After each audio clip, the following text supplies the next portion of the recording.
Hello and welcome. Welcome to this webinar on green bonds, which will give you a compact overview of the green bond universe with a special focus on the external review. My name is Louisa Linton, and I support this partnership as a project manager at GIZ. Before we start, let me give you a brief introduction into the project. In this partnership, we have been working for over 2 years for the public benefit of supporting the development of robust and sustainable green bond markets and emerging economies. Our approach is to raise awareness and build competence among the different market actors through workshops, roundtables, and conferences, through bilateral advisory support, as well as through knowledge products such as research, publications, or indeed this webinar. Our main partner is SEB, which has co-developed the green bond concept for institutional investors and supported the first green bond issuance by the World Bank in 2008. As structural advisor and one of the leading underwriters, the Swedish bank led a number of path-breaking green bond issuances, including the first Muni green bond, the first non-supranational green bond, and the first corporate green bond. Moreover, SEB is one of the founding banks of the green bond principles, about which you will be learning later on in the webinar. It's a member of its executive committee and leads the working group on external reviews. We also partner with Cicero, one of the leading institutes for interdisciplinary climate research, which has been actively involved in the IPCC since the 1990s.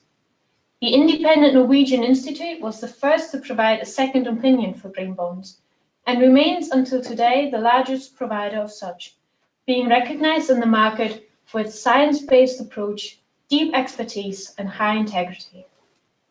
And lastly, the project is being facilitated and managed by GIZ. GIZ is a German public benefit federal enterprise that works jointly with governments, international organizations, businesses, civil society actors, and research institutions worldwide to foster international cooperation for sustainable development. Through the developppp.de program, we work on behalf of the German Federal Ministry for Economic Cooperation and Development with the private sector to support innovative projects in developing and emerging economies for sustainable development. So let's have a look at what we're going to go through today. During the next 45 minutes, you will get an introduction into green bonds by our experts from Cicero and SEB.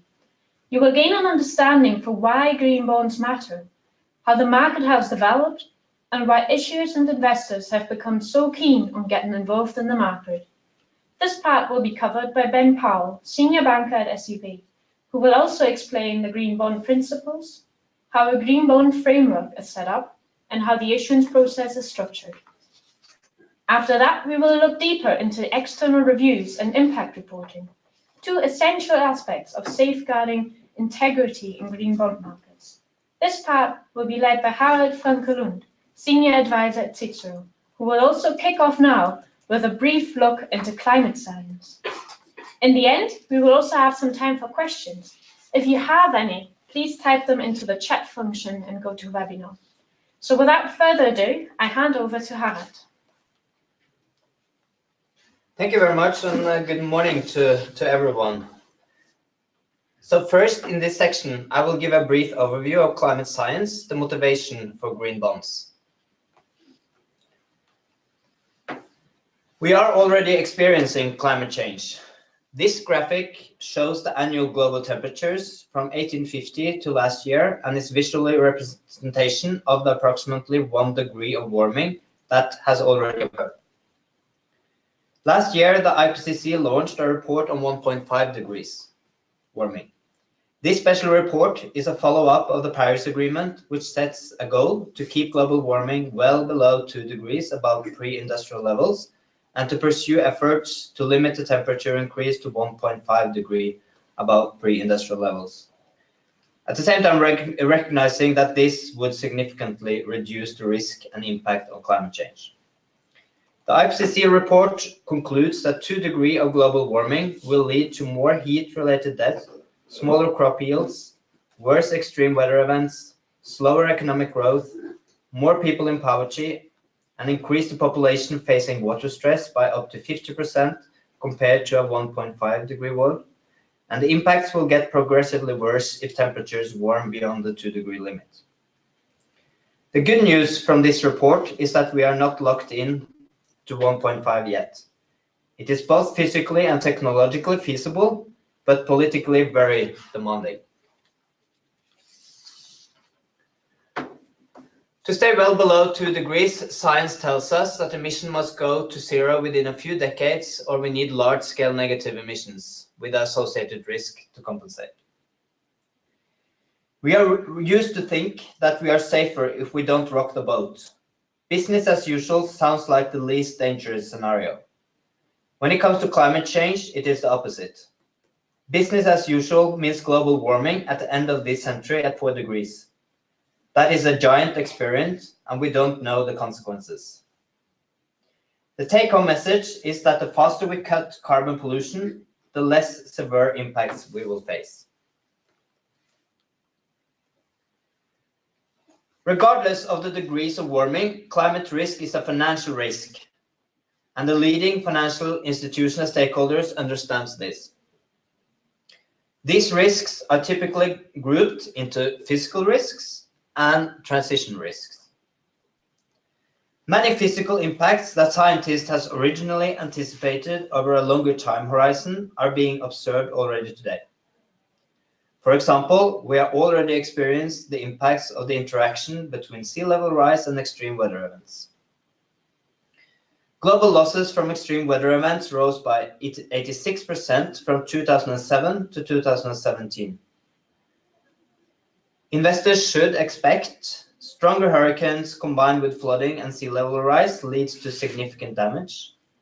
We have flooding. We know that wet areas will become wetter. We know that drought areas we will have drought, and we will have wildfires. There is also a transition risk that the financial sector needs to know and understand.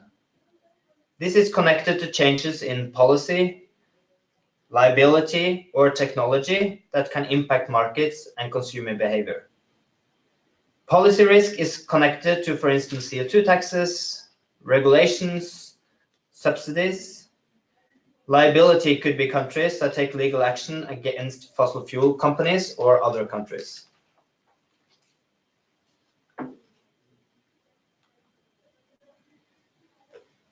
In order to avoid dangerous climate change and reach the targets agreed upon in the Paris Agreement, we still need policymakers to substantially step up their efforts in strengthening climate policies. However, without the financial sector's correct pricing of climate risk, there is no way we will succeed in the necessary transformation towards a low carbon and climate resilient future. The transition is not only about risk. On the flip side, it will also lead to investment opportunities for forward-thinking companies and investors. Green bonds are one example of these. Huge investment needs in infrastructure represent green investment opportunities and potential for further growth in the green bond market. Technological development in clean technology are changing the landscape. One example of this rapid development is in wind turbines, as seen here. We also see example here on adaptation and resilience, flood defenses. Green solutions are scalable, and green bonds can be used to finance both low carbon and adaptation solutions. I will now pass it over to Ben, who will walk you through the green bonds basics and market. Thanks, Harald. Hi, everybody. My name is Ben Powell. I work for SEB in the Climate and Sustainable Finance Group. So in this section, we'll be going into a little bit more detail about what makes a bond green and what information the market expects from bond issuers. But first, a little bit of information as to what a bond is. Well, a bond is a debt instrument whereby a group of investors loans money to an institution, for example, a company or a government, and receives a fixed or variable interest rate in return. A bond is typically arranged and underwritten by a bank on behalf of the bond issuer, which is the company or the government that will receive the proceeds of the bond. The main difference between a bond and a bank loan is that a bond is traded in an open market and can be bought by the general public, often through institutional investors, such as fund managers. But what makes a bond green?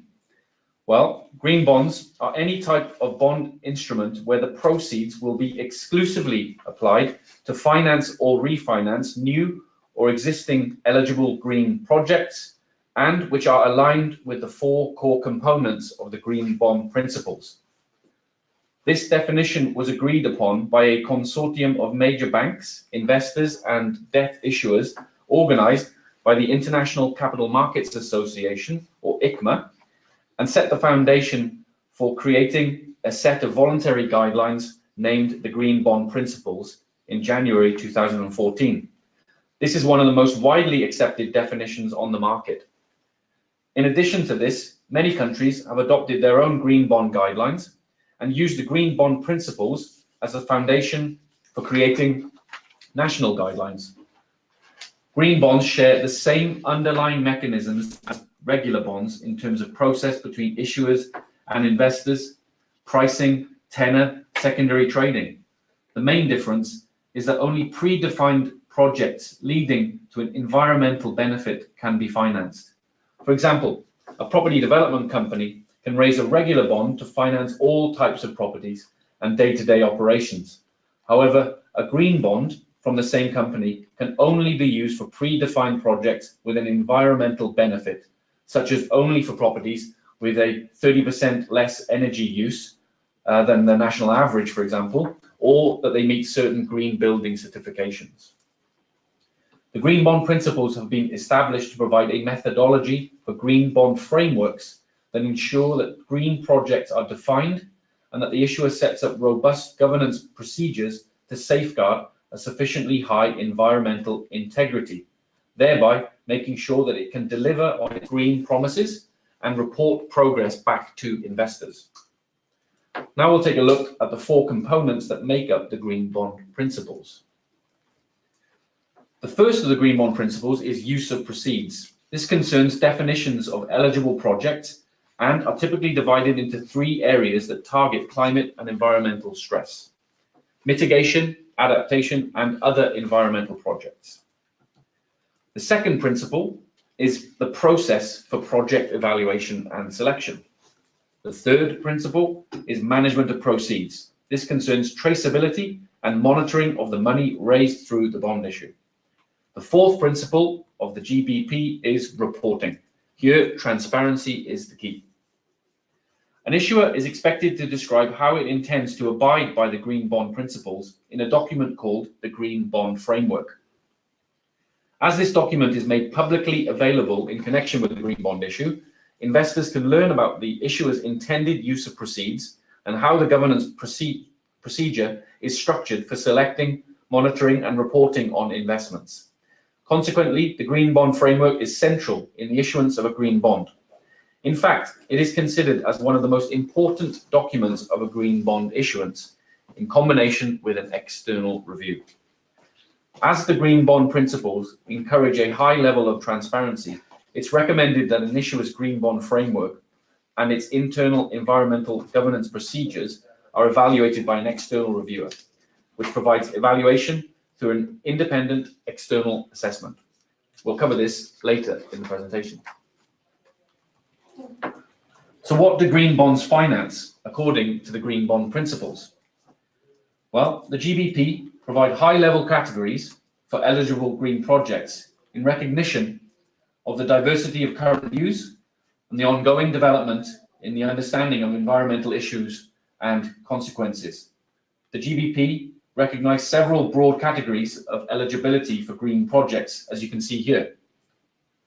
They contribute to environmental objectives such as climate change mitigation, climate change adaptation, natural resource conservation, biodiversity conservation, and pollution prevention and control.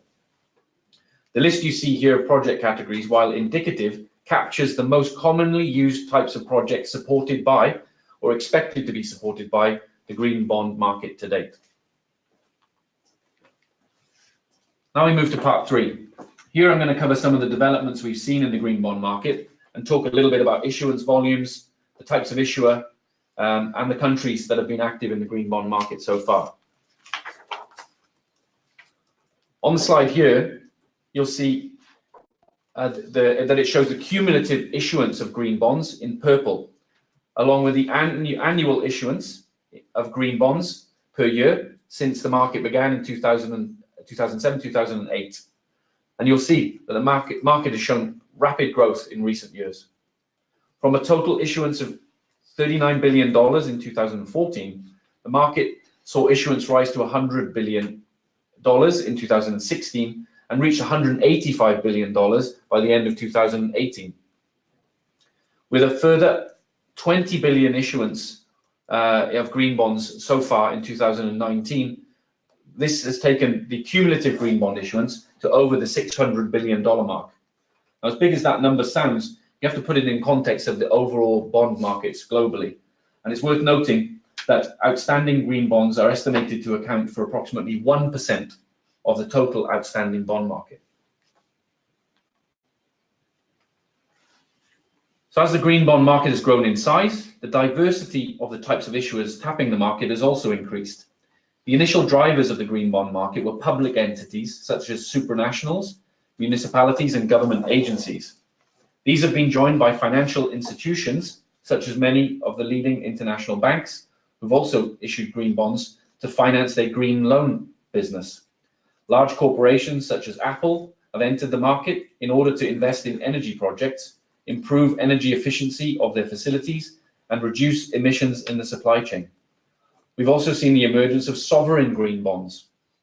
This is where countries issue debt through their national debt management offices, specifically for the financing of environmental projects, environmental budget, and environmental initiatives. In terms of geographic distribution, the countries represented in the green bond market have also been increasing. Whereas the USA and European countries dominated in the early years of the market, many developing countries have become more prominent, with China becoming the second largest country of issuance in the space of the past 3 years. Sovereign and corporate issuance from countries such as Indonesia, Mexico, Brazil, and Nigeria have also added considerable volume to the market in recent years. With respect to currency of issuance, euros and US dollars dominate, but currencies such as renminbi in particular, as well as Swedish krona and Australian dollar, have also increased. One final point of note is with respect to the pricing of green bonds. As demand for green bonds has increased, the pricing dynamics have changed to the benefit of issuers of green debt. While in the most part, investors are not ready to pay a premium for green bonds in the primary market, we've seen an improvement in performance of green bonds in the secondary market compared to non-green or conventional debt. For repeat issuers of green bonds, this is being translated into cost savings when they return to the market. Now we'll move to part 4, and this section addresses the question of why you would want to issue a green bond and why investors choose to buy them. Implementing sustainable finance into the financial system is a process that draws on several interdependent practices, and there are, of course, a vast number of specific initiatives, some of which are mentioned in the slide here. A number of investment principles or guidelines have been developed. The United Nations supported Principles for Responsible Investment, or PRI, consist of 6 voluntary principles that have been adopted by over 1,800 investors who collectively have assets under management in excess of $90 trillion US. Most investment mandates have negative screening techniques, but the PRI introduced a concept of positive screening, focusing on what investors want to invest in, for example, by setting social or green investment targets. Sustainable products create investment channels for investors who would like to engage in sustainability-related investment opportunities and also communicate the impact of these investments. In addition to green and social bonds, other products are emerging. Most noticeably, there are green funds that have been established by large asset managers such as BlackRock, Amundi, Nikko, Mirova, Storebrand, and SEB, as well as green listings at numerous stock exchanges around the world, such as Oslo, Stockholm, London, to name but a few.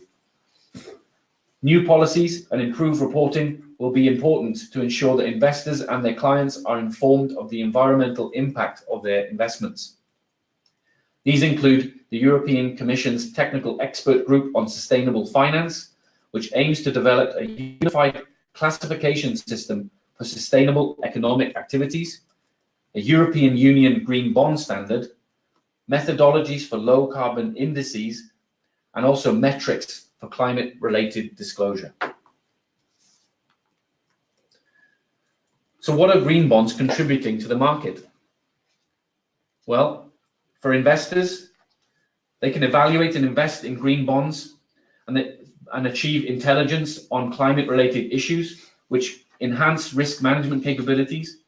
They can gain diversification through a green asset class and also contribute to a reduction in climate stress while staying ahead of the technology transition by quickly adapting to changing regulation. In addition, green bonds offer an infrastructure that enable investors to live by their stated values and enhance competitiveness in a market where sustainability will increase its role in the years to come.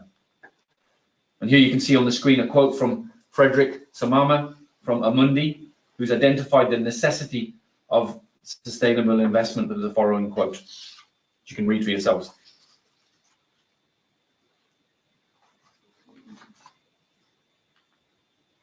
When it comes to issuers of green bonds, this improves diversification and flexibility of funding and deepens the dialogue with investors. However, the most important effect from issuing a green bond is that it establishes a targeted dialogue between internal functions such as finance, sustainability, environment, and project management, and improves competitiveness by strengthening their focus on climate and environmentally related issues and implementation of sustainability targets. And here you can read a quote from Drew Wolf, Vice President of Treasury at Starbucks. And he highlights the importance of sustainability to Starbucks with the following quote, showing that partnering with sustainability projects in the past, but integrating corporate sustainability with a core part of the capital structure raised even more the level of integration and cooperation within Starbucks.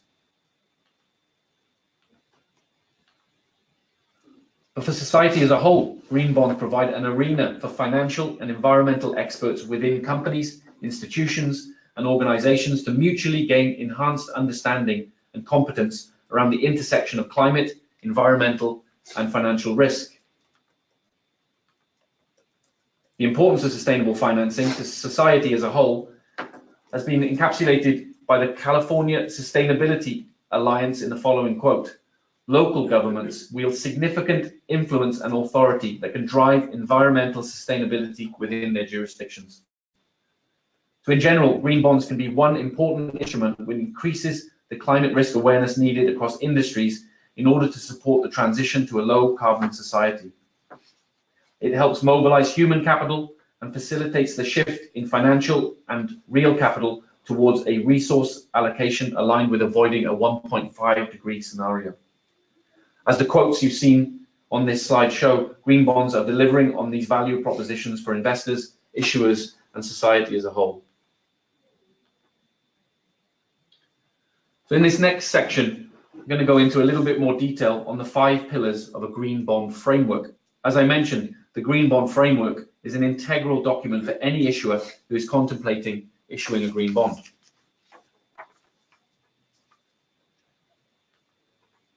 The first of the green bond principles is use of proceeds and the definition of eligible projects. In other words, what type of projects the money from the bond will be used for. The issuer decides what their definition of green is so that investors can decide whether they also agree with this definition. The second principle is process for project evaluation and selection.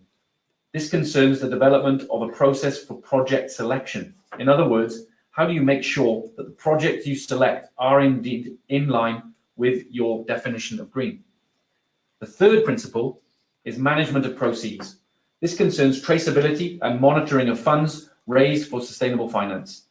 In other words, the procedure the issuer sets up to make sure the money raised in the bond is not mixed with other money from other sources, and that there is a way to easily track the money from when it is sourced in the bond market to when it is invested in a green project. The fourth principle is around reporting, as it's essential to be transparent towards investors and the market by letting them know what type of projects did indeed receive funding through the green bond and what type of environmental benefit is contributed to. In addition to these four principles, external reviews through an independent external assessment is, as of now, considered a recommendation. It is not presented as one of the principles, but many investors appreciate and more often require an assessment made by an independent party with environmental competence. The four green bond principles are used as a guideline when creating the green bond framework, and we'll now use a real example of a green bond framework, and we'll use that of Volvo, the car maker.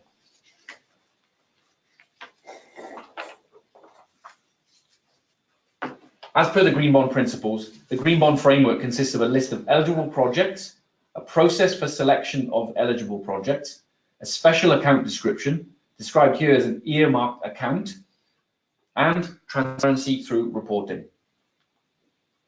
In Volvo's or Volvo Finance green bond framework, the eligible projects are defined as a selected pool of loans and leases to vehicles that are funded in whole or in part by Volvo Finance Bank and that promote the transition to low carbon and climate resilient growth as determined by Volvo Finance Bank.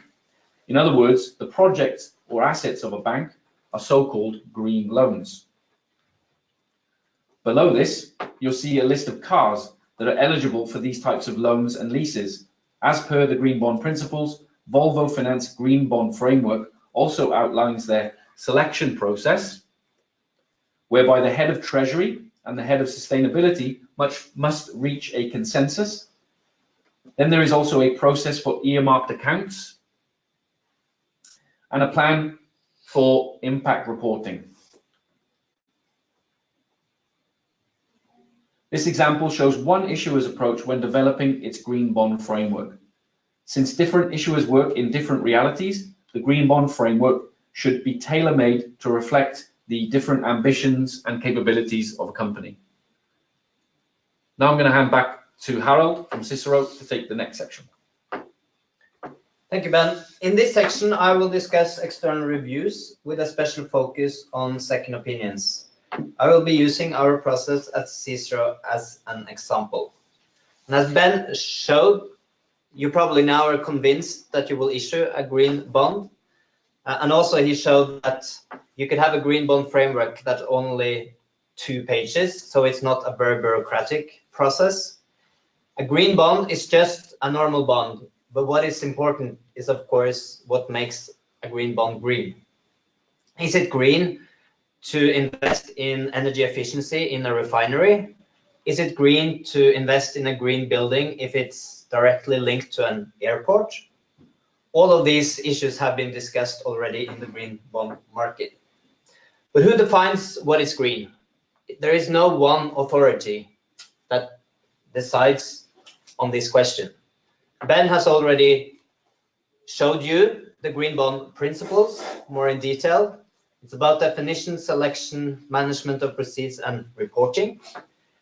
They just list some project categories. They're not very detailed on what is green.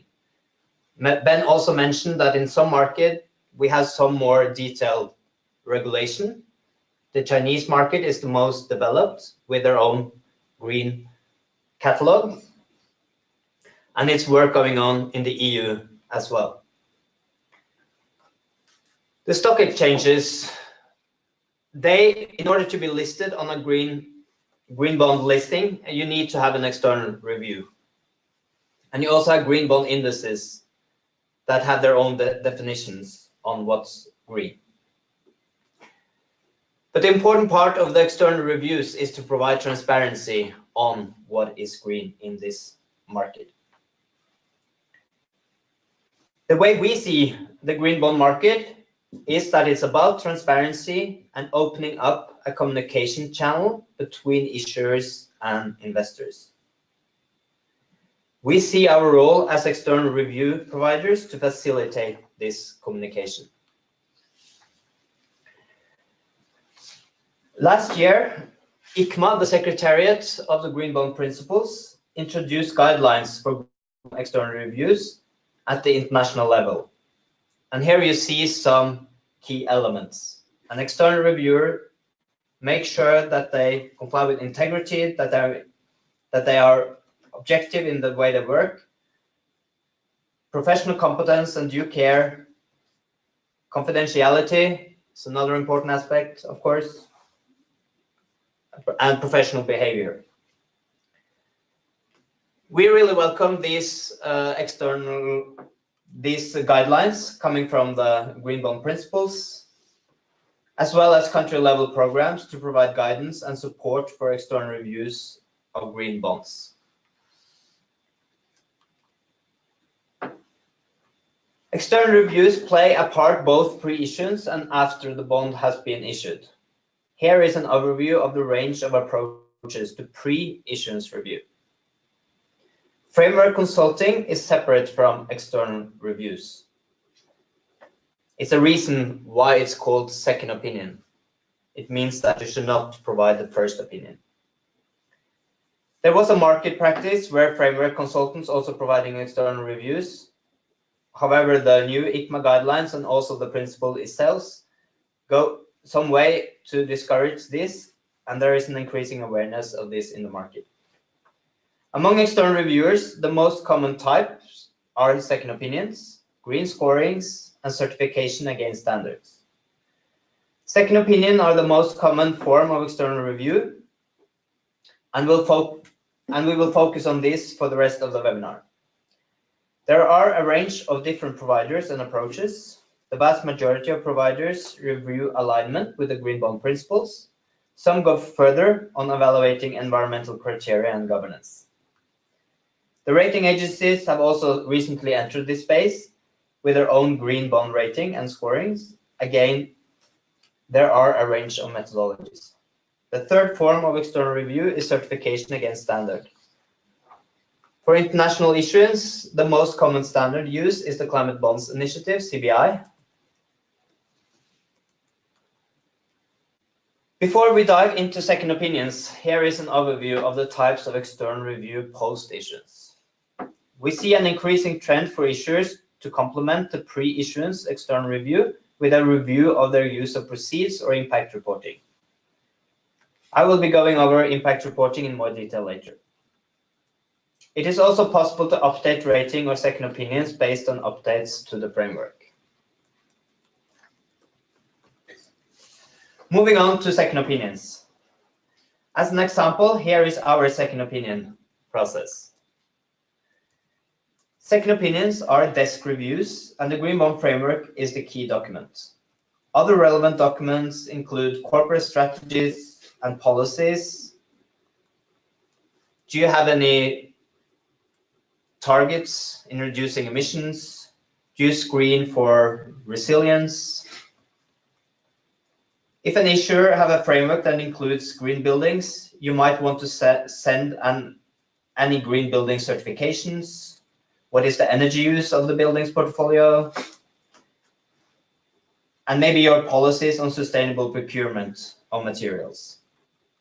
The gears represent the key drivers of our analysis. The Green Bond Principles is the starting point, but they do not go far enough in defining green.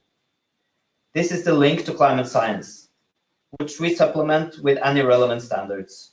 For example, green buildings rating system like LEED or IA reports, etc. For every opinion, we point our strengths, weaknesses, and pitfalls, providing transparency to investors and feedback to issuers. Our process includes a step with questions and clarification with the issuer before finalizing the opinion and assigning a shade of green. The whole process normally takes 3 to 5 weeks. The shade of green is our green rating on climate risk. We think it's key to take a non-binary view on green. To categorize investments as risky or safe, which sounds too simplistic to most in the financial sector. Climate risk is the same. There are different gradients or shades of green. Climate science tells us in a 2050 perspective, we need near zero carbon climate resilient solutions. In our rating, these are dark green solutions, such as renewable energy. Solar is one example. However, there is also a need for bridging technologies and shorter-term solutions. These are medium and light green technologies. A typical bridging solution would be plug-in hybrid buses that could still run on fossil fuel, but could also run on electricity. When considering light green projects, we need to be careful to avoid lock-in of emissions. For example, new fossil fuel infrastructure could not qualify. Efficiency in fossil fuel that decreases cumulative emissions would. One example that was discussed a lot in the market was the Repsol case, and that was energy efficiency in oil refineries. And some investors thought that these wouldn't buy these bonds because they were afraid that the cumulative emission would increase in the longer term. Light green projects are crucial to a successful green transition, however.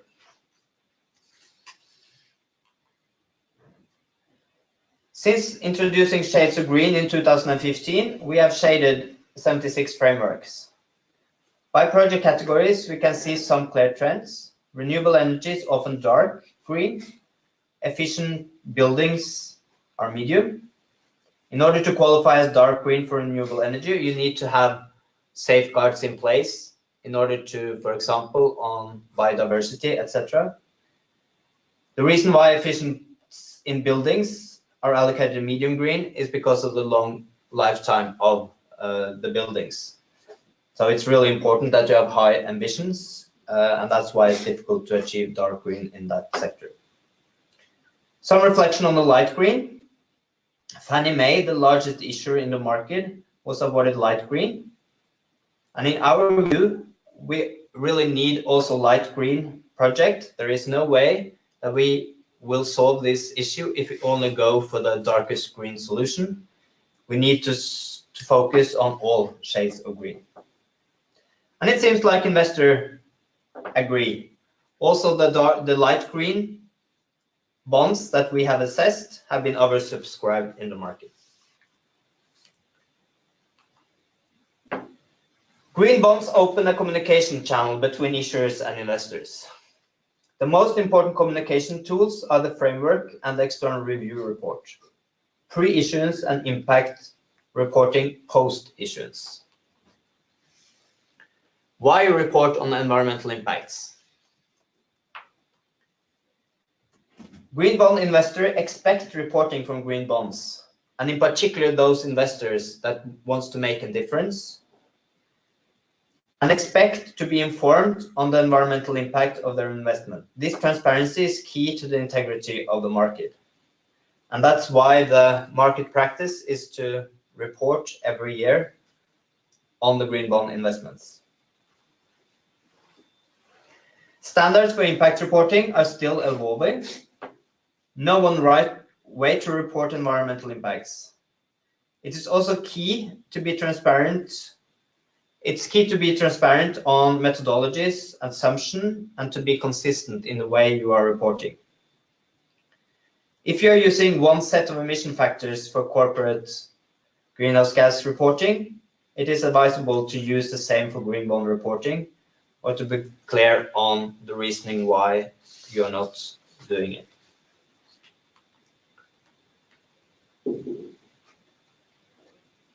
Investors also encouraged to report on metrics.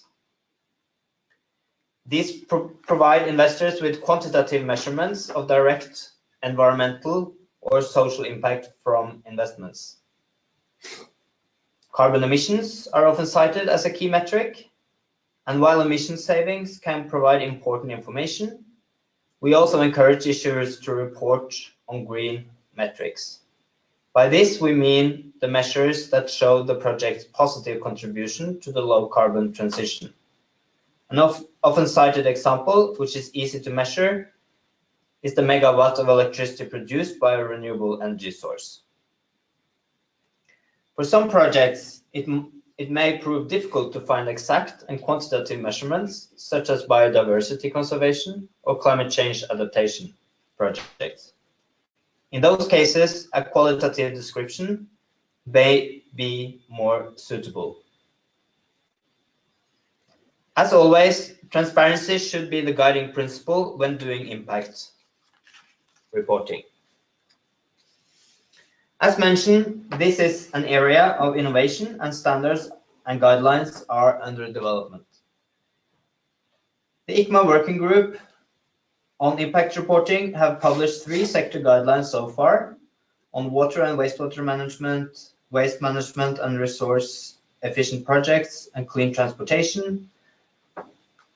And now the green buildings sector is just to be finalized. Also, additional guidelines for NDBs and Nordic public sector issuers published a joint position paper on impact reporting. This is useful also outside of the Nordic context. And these principles, or this joint position paper was just updated as well. To sum up some key points. Green bonds open a communication channel to investors. External reviews help facilitate this communication. Creating a common language for investors, scientists, and companies is key. All shades of green are necessary for the transition. The key is to avoid locking in obsolete infrastructure. And lastly, investors expect impact reporting from green bonds. It is key to be transparent on methodologies and assumptions. Okay, let's wrap this up. Thanks, Ben and Harald, for your valuable insights. Before we move on to your questions, some additional information. If you want to get more information on the key concepts and initiatives covered in this webinar, here's a list of references for your consideration. If you want to learn in more depth about the topics covered, you can also view our online learning program consisting of 3 videos. You can access it via our project website or Cicero's YouTube channel. The links to the online learning series, as well as to the recording of this webinar, will be made available following this webinar. You can find our contact details here if you have any further questions. Don't hesitate to contact us. I will leave it up for just another bit if anybody wants to write some down. And then next, we can move over to your questions. If you have any, please submit them in the chat function and go to webinar, and I will look at them now. Right, as of now, we have no questions. So to all the participants, if you have any, now's your chance to get them answered by your trues and only experts for the green bond market.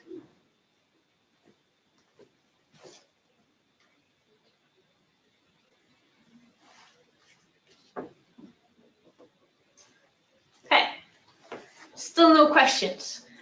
We have another guest in the room who might jump in for you. Yannick, are you willing to share a question? Yes, hi, my name is Yannick. I am responsible for this partnership on GSZ side. Thank you, first of all, Harald and Ben, for your insights and inputs. Ben, I understand that you previously had a different position before you joined SEB. You told me in one of the breaks, which was you were head of funding at IFC.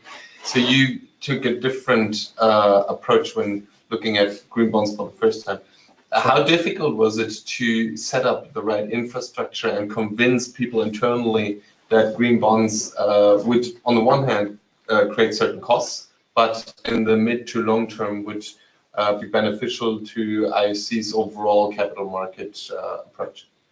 Sure. Yeah, so I was head of funding, so in the treasury of IFC, which is the private sector arm of the World Bank. So was responsible for a lot of the kind of capital market development, both green and, in fact, we moved on to create a social bond program. But in fact, even before IFC, I worked for a Norwegian government-owned institution called Kommunalbanken, which is the institution that finances the local government here in Norway. and I set up the green bond program for them back in 2010. So that's perhaps an even earlier example of where really it was about combining the loan department, so getting the lending department focused on the product, because really we were creating a green bond to create a green loan.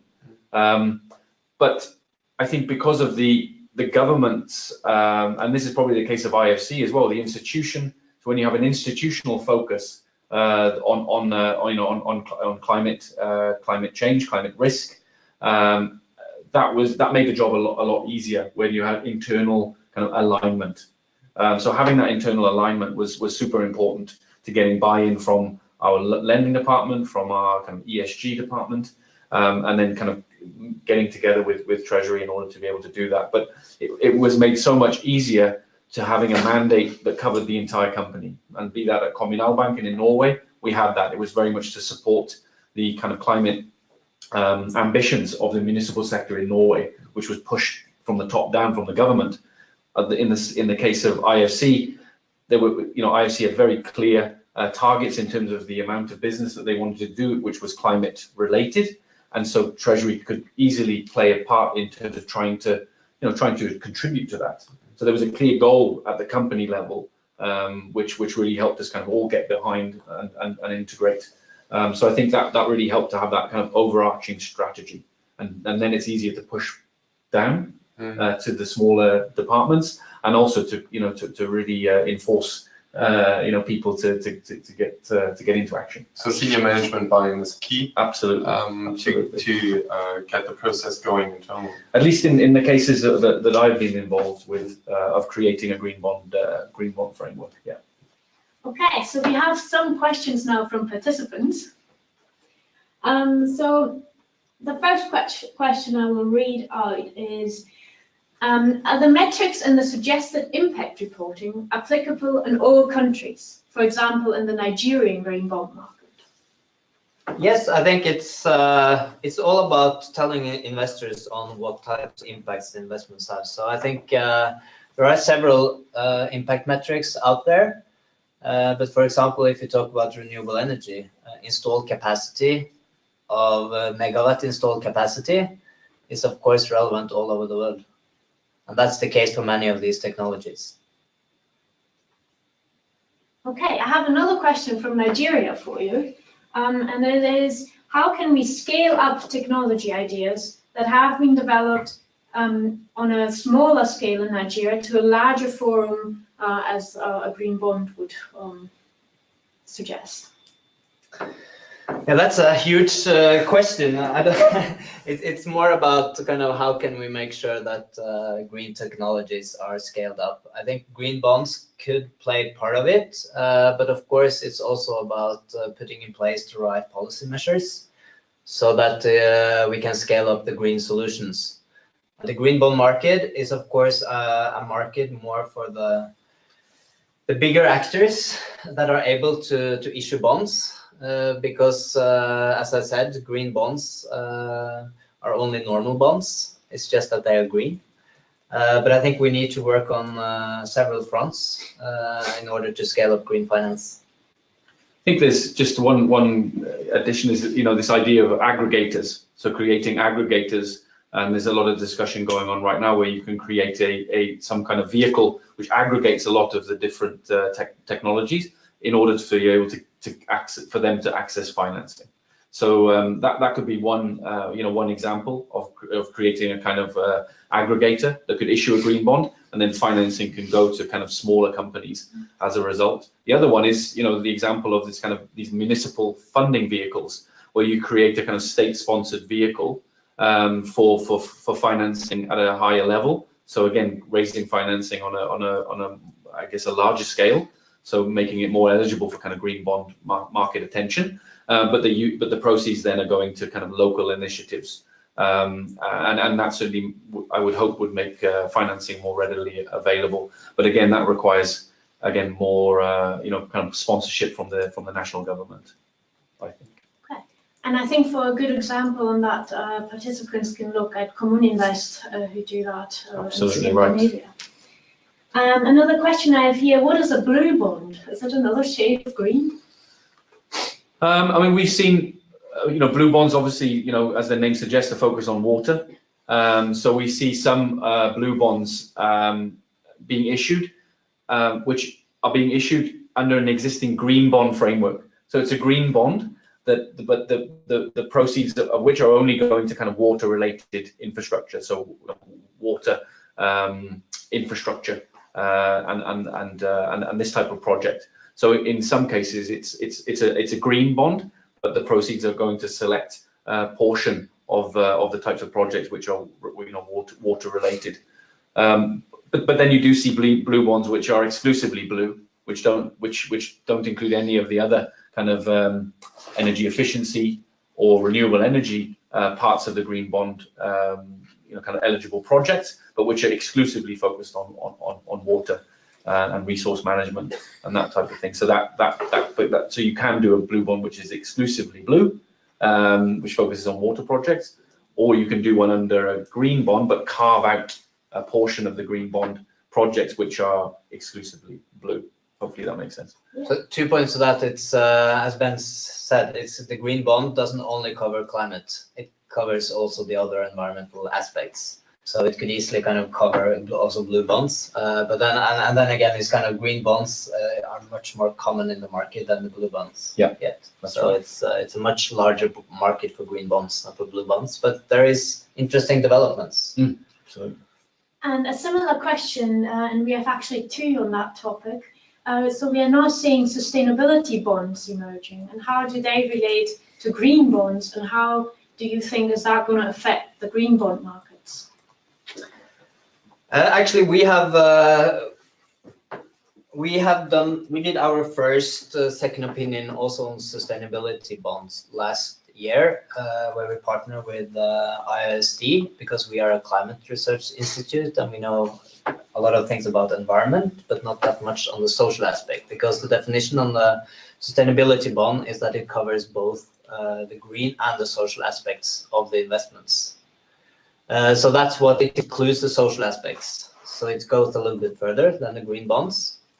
We then think it's, when we did our second opinion, we think it's important that if you have a sustainability bonds, that you screen for on all the project categories, that you screen both for the social and the green aspects. Not that you have a couple of project categories that you screen for the green, and then you have other project categories that you focus on the social, and a good example is a building. If you kind of use a sustainable bond framework to finance a building, it should be both green and have social impacts. Okay.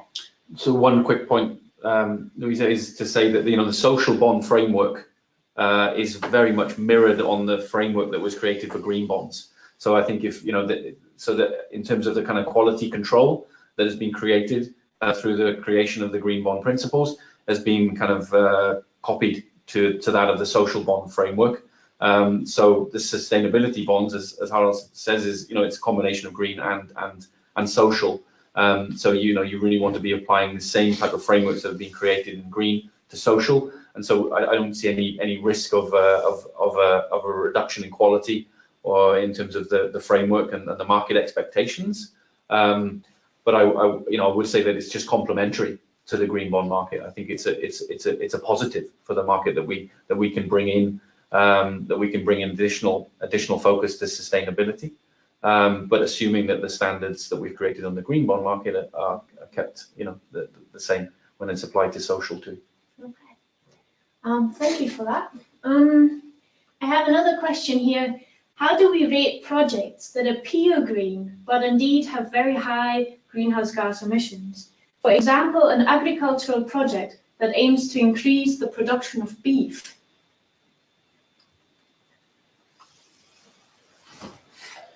Should I read it out again? Yes, could you just take the first part? It's pure green, or?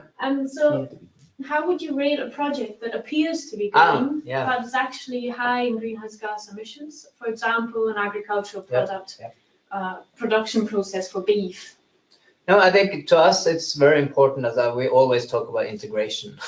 So it's kind of, even though you have a resiliency project in agriculture and it's linked to the production of beef or whatever, you have to kind of look at both aspects.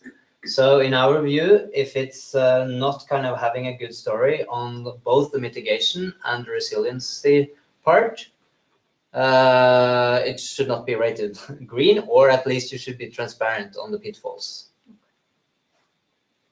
Another one on impact reporting. Are there any methodologies by which you can calculate the biodiversity loss or the adaptation nationally or globally for institutions seeking to obtain a green bond in those areas? As I mentioned in my presentation, in particular on when it comes to biodiversity and resiliency, there might be difficult to find appropriate quantitative metrics. And that's why I think we should continue to work on that. But at the same time, I think what we should start doing is to come up with some stories and help investors to understand what types of projects we are talking about. Because we know, especially on the resiliency side, that this is something that, since I talked about that climate risk has become a financial risk, so investors would like to know what are the issuers doing with their investments in order to make sure that it's not damaged by, for example, flooding, etc. So tell investors that you have flood measures in place, flood defense systems in place. That's the important part. If you don't have concrete quantitative metrics, let them know by using words.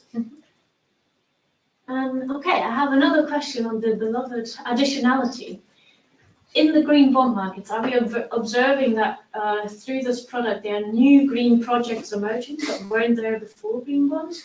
Or is it mainly projects that are being financed that existed before? Is there a way of actually measuring this and seeing if there are additional projects?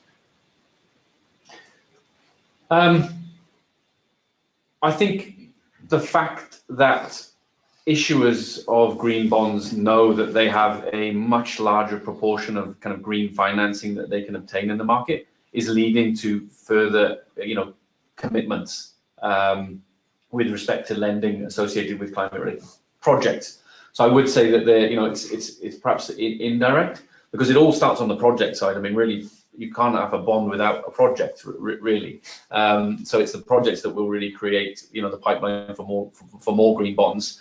But I think with the combination of the science and the pressures that create with respect to kind of increasing the amount of climate-related projects we have to do, that's leading to more projects. And so that I think will, so the answer to the question is yes, but perhaps not as quickly as we would have liked.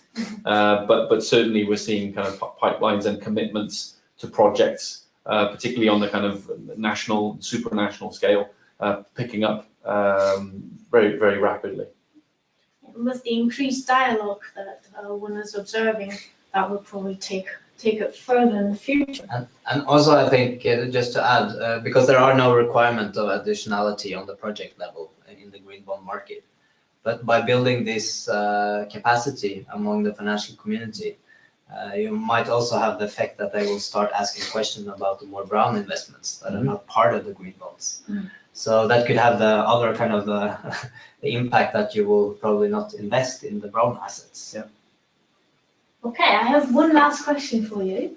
How much of a boost do you think has the market experienced under the Paris Agreement and given for green bonds and other such instruments? And have you observed an increase in those markets, especially in developing countries? I think in particular, not long after the Paris Agreement, we had the entrance of the Chinese market. That was very interesting, and that I think was definitely linked to the Paris Agreement. And so I definitely think that the Paris Agreement and then a lot of the focus on climate finance during the negotiations in Paris had a large impact on the community. So of course that also has influenced the green bond market. But at the same time, I think it's important to be aware that kind of the growth of the green bond market in the first place was also to fill the gap from the policymakers, because this is the financial community seeing that the policymakers are not doing enough in this area, and they want to know more about these climate risk, financial risk. And that's why they have been so kind of driving this market and growing this market. But we got some help from the Paris Agreement as well, but this is something that the community want to do independent on the policies. Yeah, I would say, when, after Paris, you had, the amount of financing required to meet the, the national contributions, the NDCs. And so that was, I think, for a trigger for more activity on the policy level and on the, even on the market level, on the corporate level. But then I think when the IPCC report came out, and it really showed, like, how much more was required since the Paris, that's provided another trigger, I think, for more activity. But as Harald says, for lack of policy in developed countries, the markets really have to take that on themselves on a corporate level. And I mean, investors are already doing it. So I think, these are the types of triggers that, the scientific triggers. I think those are what's prompting the kind of biggest reaction while we wait for policy. Okay, thank you both for answering the questions, and thanks to all the participants for posting questions and listening to our webinar. We hope that you learned something and that you're taking something away from it. If you have any questions, feel free to contact us, and we wish you a great remaining day and see you next time. Bye bye.